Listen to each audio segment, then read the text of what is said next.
Let's read this question. So this question says, a wide vessel with a small hole in the bottom is filled with water and kerosene.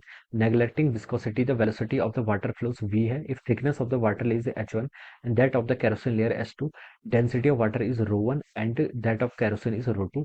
आपको देखिए यहाँ क्या बताना है, velocities बतानी है. आपको क्या बतानी है, वेलोसिटी ऑफ वाटर फ्लो यहाँ पर कैलकुलेट करके बताना है. तो इस क्वेश्चन का की कॉन्सेप्ट आप बच्चों क्या लिख सकते हैं, the key concept of this question. इस क्वेश्चन में आपको क्या बताना है, velocity of water flow, sorry velocity of water flow, yes velocity of water flow बताना है. तो इस क्वेश्चन का की कॉन्सेप्ट आप बर्नौलीज इक्वेशन लिख लीजिए. क्या लिख लीजिए, बर्नौलीज इक्वेशन लिख लीजिए या फिर क्या लिख लीजिए, Bernoulli's theorem. This will be the key concept of this question. Alright. अब बच्चों देखिए बर्नौली थ्योरम आपको क्या बताती है कि देखिए जो आपका प्रेशर प्लस आपका rho G H plus half rho V square, ये तीनों एनर्जी डेंसिटी क्या होती है आपकी, कांस्टेंट होती है. तो ये टर्म क्या रहेगी आपकी, टोटल कांस्टेंट रहेगी. ऑलराइट. सिचुएशन देखिए आपकी किस तरीके से है. एक आपके पास कंटेनर है, ये आपका एक कंटेनर है. कंटेनर में देखिए, दिस इज द कंटेनर. यहाँ पर हम क्या बता सकते हैं, ये आपका एक कंटेनर है. यहाँ पर इसमें देखिए आपके दो है, कैरोसिन और वाटर, आपके दो टाइप के डिफरेंट डेंसिटी के आपके दो लिक्विड्स हैं. ऑलराइट. तो देखिए वाटर की डेंसिटी ज्यादा होती है तो वाटर आपका नीचे हो जाएगा, और कैरोसिन की डेंसिटी कम होती है तो ये आपका यहाँ तक है. ये आपका रो2 के आपका कैरोसिन है. अब बोल रखा है कि velocity of the water flow, यहाँ से देखिए आपकी वाटर क्या कर रहा है, बाहर निकल रहा है. इसकी वेलोसिटी आपको कितनी वन करके भी, हम देखिए क्वेश्चन में भी आपको हिंट दे रखी है. वाटर की डेंसिटी ज्यादा होती है तो वो नीचे रहेगा, तो उसी की हमसे velocity of water flow V हमसे पूछा गया है. अब बोला गया है कि if thickness of the water H one, ये नीचे वाला वाटर है तो उसकी थिकनेस आपको H1 के इक्वल दे रखी है, और केरोसिन लेयर की थिकनेस कितनी दे रखी है, H2 के इक्वल दे रखी है. ये आप यहाँ से बता सकते हैं. और आपसे बोला गया है कि अब आपको यहाँ पर वेलोसिटी बतानी है. तो देखिए अब हम यहाँ पर क्या कर लेते हैं, दो पॉइंट कंसिडर कर लेते हैं. क्या कर लेते हैं, दो पॉइंट.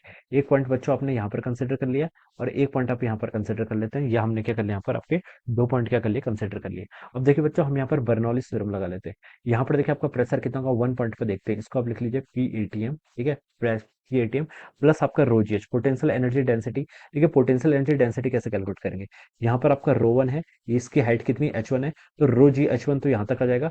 फिर हम उससे ऊपर और बढ़ रहे हैं, तो ये कितना है आपका रो टू इंटू जी इंटू एच टू. ठीक है. तो हम नेट देखिए क्या लिख सकते हैं आपका, यहाँ से आप देखिए इसको लिख सकते हैं आपका rho one G H one plus आपका rho two G H two. ठीक है. ये आपके यहाँ पर पोटेंशियल एनर्जी डेंसिटी वाली क्या आ जाएगी, टर्म आ जाएगी.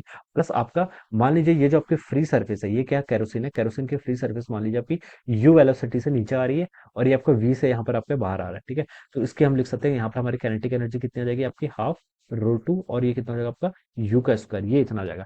इस इक्वल टू, ये किसके इक्वल होगा, हम यहाँ पर आप एनर्जी डेंसिटी पॉइंट टू पर क्या कर लेंगे, टू पॉइंट पर आप यहाँ पर हम बर्नौली थ्योरम लगाएंगे. यहाँ पर आपका प्रेशर कितना होगा बच्चों, प्रेशर देखिए ये आपका एटमॉस्फेयर के कॉन्टेक्ट में, तो हम लिख सकते हैं पीएटीएम हो जाएगा. प्लस आपका पोटेंशियल एनर्जी डेंसिटी, इसी को आपने लेवर मान रखा है तो यहाँ पर आपको पोटेंशियल एनर्जी डेंसिटी जीरो.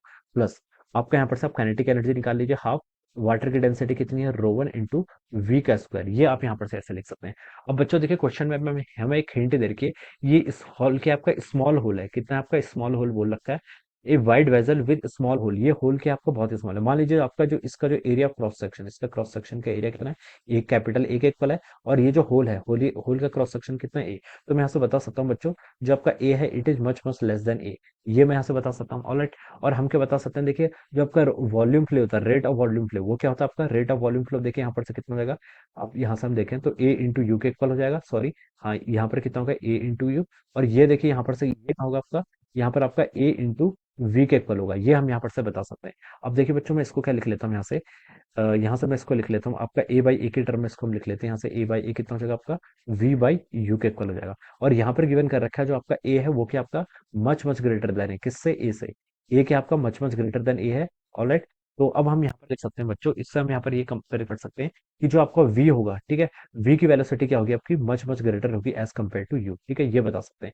तो हम क्या कह सकते हैं, v की वेलोसिटी क्या होगी, लार्ज होगी as compared to this u. तो हम u वाली टर्म को क्या कर सकते हैं, नेगलेक्ट कर सकते हैं. तो इस टर्म को बच्चों में क्या कर लूंगा, u आपका ऑलमोस्ट जीरो के इक्वल होगा, तो मैं इसको क्या कर लेता हूँ, नेगलेक्ट कर लेता हूँ. बच्चों आगे देखिए मैं इसको सॉल्व करता हूँ. अब आगे देखिए इस पर, इसको हम क्या लिख सकते हैं, ये दोनों इक्वल है. पी एटीएम से आपका पी एटीएम कैंसिल हो जाएगा. पर क्या बच गया आपका rho G H one plus आपका rho two G into H two. ये टर्म इतनी हो जाएगी इज इक्वल टू, ये किसके इक्वल होगा आपका, हाफ रो ऑफ वी का स्क्वायर. ये टर्म आपकी यहाँ पर से इतनी आ गई. आपसे वी पूछा है ना, अब वी देखिए हम कैलकुलेट कर लेते हैं. जी को आप यहाँ पर कॉमन कर लीजिए. ये कितना था आपका rho one H one plus आपका कितना rho two H two. It should be equal to rho one by two into V का स्क्वायर.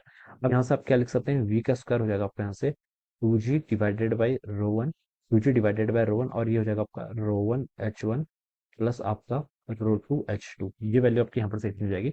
अब बच्चों देखिए आप क्या कर लीजिए, रो 1 से देखिए डिवाइड कर, जो आपका 1/रो 1 है अंदर लेके चले जाइए, क्योंकि ऑप्शन में हमें ऐसा नहीं दिया हुआ है। H1 इधर चल जाएगा, इधर हो जाएगा आपका रो 2 डिवाइडेड बाय रो 1, और यहाँ पर आपका H2 हो जाएगा, ऐसा आ जाएगा। ऑलराइट, अब आपको वेलोसिटी बतानी है तो आप इसको अंडर रूट के अंदर ले लीजिए, तो वेलोसिटी कितनी हो जाएगी आपकी, under root of 2G into कितना आपका H1 plus rho 2 divided by rho 1 into आपका H2। तो ये क्या नीचे, this should be our velocity, ये क्या नीचे आपकी वेलोसिटी ऑफ रिफ्लेक्स, ठीक है। तो ये आपका यहाँ से आंसर होना चाहिए। तो बच्चों देखिए अगर मैं इसको यहाँ पर से मैच करूँ, तो किससे मैच कर रहा है आपका, under root of 2G H1 plus H2 rho 2 by rho 1, ये देखिए सी ऑप्शन से मैच कर रहा है, किससे, c option, under root of 2G H1 plus H2 और रो 2 बाय रो 1, ठीक है। आपका सी ऑप्शन से मैच कर रहा है, तो हम बता सकते हैं कि ऑप्शन सी क्या होगा, इसके करस्पॉन्डिंग आपका यहाँ से करेक्ट आंसर हो जाएगा। This would be the right answer of this question. Alright, so I hope you understood this concept. All the best and thank you so much.